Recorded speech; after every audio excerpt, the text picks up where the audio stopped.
Japão apoia o projeto de GP4 hamuto projeto sanulu resinen ba governo Timor-Leste liliu ba município laute. Embaixador Japão em Timor-Leste, Kimura Tetsuya, hato assunto ne e a cerimônia assina contrato ba projeto de GP4. Sexta-feira ne ia estar aclarandili. Nia informa implementação projeto de GP ha município lauten lá o sucesso durante ne. Exemplo, nessa construção posto de saúde e a suco soro. Nós construção escola EVC Serelau ne beda ne utiliza ona.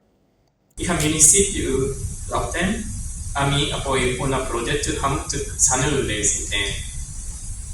Dihusi projeto GTP.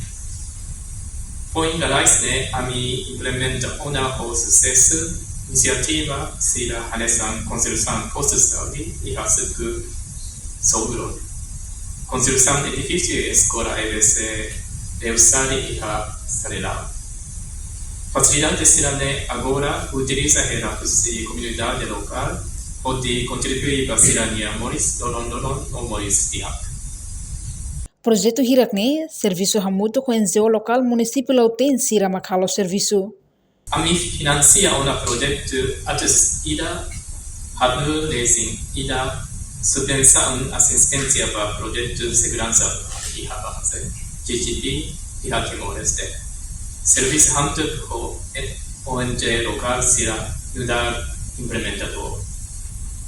A mim apoia financeiramente a construção de edifício e escola será posto de saúde no sistema abastecimento BEMOS e a cada município.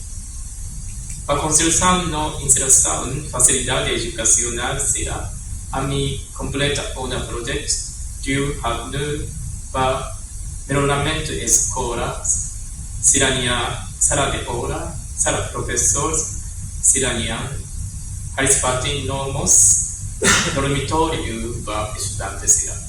E cusliu, ni husu ba autoridade local, no oficial sira.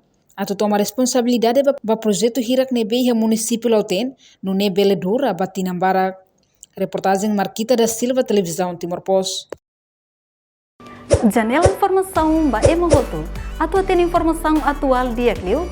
Kita haluha. Haneham botão subscribe, like. Halo comentário no fahe tutang ba media sosial hotu.